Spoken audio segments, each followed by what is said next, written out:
The Glorious Flight Across the Channel with Louis Blériot by Alice and Martin Provençon. Alice and Martin Provençon. The Glorious Flight Across the Channel with Louis Blériot, July 25th, 1909. It all began one morning. Mr. Louis Blériot, his oldest daughter Alceste, his daughter of 4 years, Charmaine, his third daughter Suzette, his son Jeannot, their mama Alice, and the baby Gabrielle, also the cat Minou, and their little dog Arsène, and the big cockatoo Chloe have just had their breakfast. The year is 1901. The place is the city of Cambrai in France. It is a beautiful day. The sun is shining. Papa Blériot and all his family, except Minou the cat and Chloe the cockatoo, are going for a ride in their shiny new car.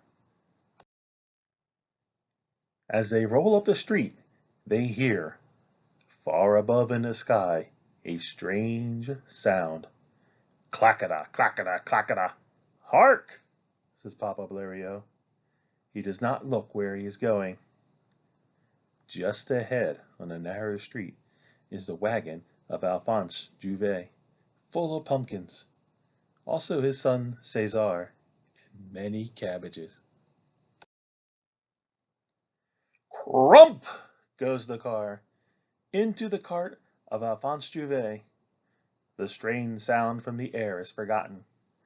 Papa Blériot was driving very slowly, but even so, the cart is on its side. Pumpkins all over. No one is hurt, but there are bruised cabbages and angry faces. Fists are raised. The policeman, Achille Duval, poises his pencil when... Clackada, clackada, clackada, clackada! Out of the clouds, right over their heads, soars a great white airship, and a man is sitting in a basket, driving it through the air. What a wonderful sight! It is the first airship seen over the city of Cambrai. Papa Blériot invites everyone to the cafe. They toast the valiant aeronaut and each other, and César, the brave Jouvet boy, and the pumpkins. Everyone is happy. Everyone but Louis Blériot. Now he has only one wish.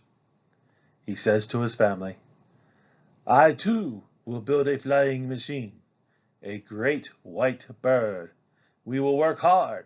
We will all fly through the air like swallows. So here is Blériot 1. No one is small enough to sit in it but Minou, and she will not. It has a little motor to make the wings flap. Alas, it flaps like a chicken.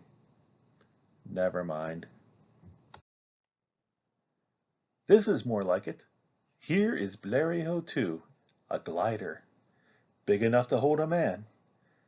Papa has not yet learned to pilot, so Gabrielle Voisin, his good friend, will fly. A motorboat will tow it into the air, as the glider has no motor. All is in readiness. Gabrielle gives the signal. Away roars the motorboat. Like a great swan, the beautiful glider rises into the air and shoots down into the river with a splash that frightens the fishes. Gabrielle Voisin is wet, but not hurt. We almost flew, he says. Papa has decided to learn to fly himself. Blériot 3 has a fine motor and propeller, but it will not take off from the water. So Papa gives it 2 motors and 2 propellers to make Blériot 4. Blériot 4 goes in beautiful circles. Papa is learning. Blériot 5 hops over the ground like a rabbit. Papa is getting lots of practice. But Blériot 6, it sails across the whole field before it hits a rock. Not so bad. And with Blériot 7, Papa has an airplane that really can fly. No matter that the inevitable happens. A slight crash, a broken rib, a black eye to add to the list of breaks, sprains, and bruises over the past 6 years. Now Papa is a real flyer, and the Blériot is a real aeroplane. How proud Alceste, Charmaine, Suzette, Jeannot, Gabrielle, and Mama are. Only one thing remains, to prove how good the aeroplane is, to show the world what it can do. As if to light the spark, a great prize is offered to the first man to fly across the English Channel. 20 miles wide, black tossing waves, fog and rain, a very cold bath, a long swim. It is a dangerous prospect, just what Papa likes. On July 25th, 1909, as the sun rises, Papa Blériot walks with his crutch. A minor flying accident, nothing serious. Out onto the field where his plane, Blériot 11, waits. He kisses Alceste, Charmaine, Suzette, Jeannot, Gabrielle, and Mama Blériot. Papa climbs into the cockpit. His friend, Alfred Leblanc, spins the propeller. It is 4:35 a.m. The motor coughs, sputters, roars. Down the grassy field, Blériot 11 bumps. She picks up speed and suddenly climbs into the sky. The French coast disappears. Far below is the destroyer Escopette, waiting to pick up Papa if his motor fails, if they can find him in time. 10 minutes tick by. The waves reach up to catch the tiny plane. Now there is nothing but swirling fog. No France, no England, no waves. Papa is alone, lost.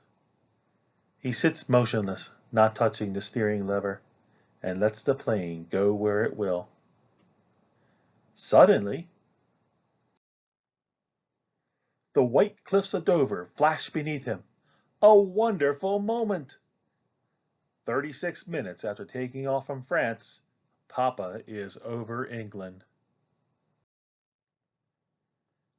Papa stops his engine and makes a very bad landing, as usual. Never mind about a broken propeller. Louis Blériot is in England. He flew there in 37 minutes. What a shout goes up! Truly, it was a glorious flight. Louis Blériot, 1872 to 1936, was one of the truly great pioneers of aviation. He devoted the fortune acquired by his invention of an automobile searchlight to the development and construction of his high-performance aircraft, the Blériot 11. His flight across the English Channel demonstrated to the world that barriers of land and sea no longer existed for the airplane.